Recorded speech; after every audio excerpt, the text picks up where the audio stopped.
Oi, pessoal, me chamo Rosana Oliveira, sou discente do curso de Licenciatura em Ciências Biológicas da Universidade Federal Rural da Amazônia e hoje irei apresentar o meu trabalho na 6ª Mostra de Extensão de Ciência e Tecnologia da Unisc, tendo como título Estudo Filogeográfico de Mugio-rubrióculos, teleostemoidiliformes no Atlântico Sul-Americano a partir do gene citocromo B, que foi desenvolvido no Grupo de Estudos Marinhos e Costeiros da Amazônia sob orientação do professor Dr. Luiz Fernando da Silva Rodrigues Filho. Bom, a gente fez um estudo então com a espécie Mugio-rubrióculos, que é um peixe teleósteo da família Mugilidae, com distribuição no Atlântico Ocidental, então eles habitam aqui regiões caribenhas, aqui da Venezuela, e descendo para a costa brasileira. Então eles habitam águas costeiras, estuarinas e ducícolas, eles têm essa relação de transição, né, entre os ambientes mais salinos e menos salinos, considerados então eurialinos. Tem uma importância ecológica e também econômica. Ecológica porque eles fazem parte da cadeia intermediária alimentar, né, servindo de alimento para animais maiores, e também econômica porque eles são frequentemente pescados, principalmente para o consumo humano.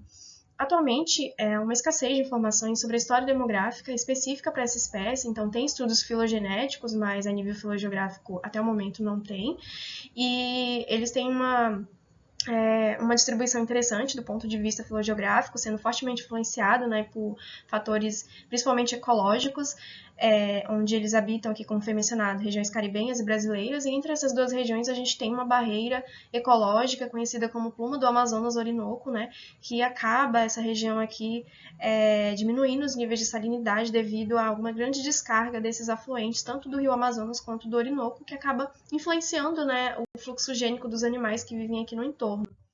Então, o objetivo do nosso trabalho foi determinar a ocorrência ou não de estruturação populacional ao longo da distribuição de Mugio-rubrióculos por meio do marcador mitocondrial gene citocromo B e também inferir sobre a sua história demográfica. Foi feita coleta, então, de espécimes dessa espécie aqui ao longo de toda a sua distribuição. Aqui tem os pontos de coleta. Então, foi coletados espécimes aqui na Venezuela, Pará, Maranhão, Piauí, Ceará, Rio Grande do Norte, Paraíba e também aqui na Bahia. E os tecidos desses espécimes foram armazenados no Laboratório de Genética e Biotecnologia da UFRA, no campus de Capanema, pertencendo ao acervo pessoal do professor Luiz Fernando. Além dessas sequências obtidas no presente estudo, também adicionamos sequências de bancos públicos como o BOLD e o GBank do NCBI. Utilizamos o gene citocromo B por ser interessante, né, do ponto de vista filogeográfico, sendo já utilizado em trabalhos como de Liv Solid Crosset 2011. A partir do tecido desses espécimes foi feita a extração do DNA com o kit Wizard Genomic DNA Purification da Promega Corporation, e esses produtos foram visualizados em gel de agarose 1%, fotografados sob luz ultravioleta.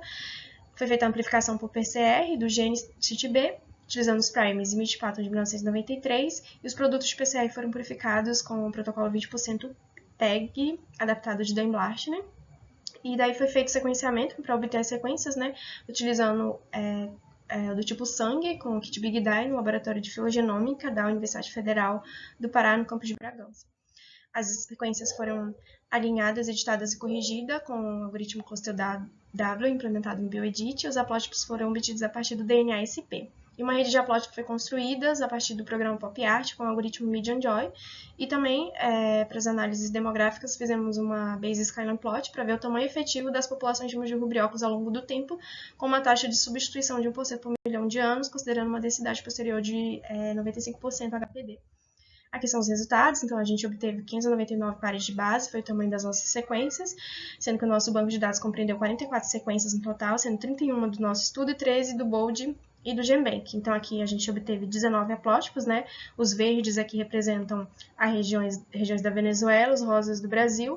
Então a gente vê aqui um fluxo gênico acontecendo, né? A gente não tem uma estruturação aqui acontecendo, onde os haplótipos são compartilhados entre ambas as regiões, sendo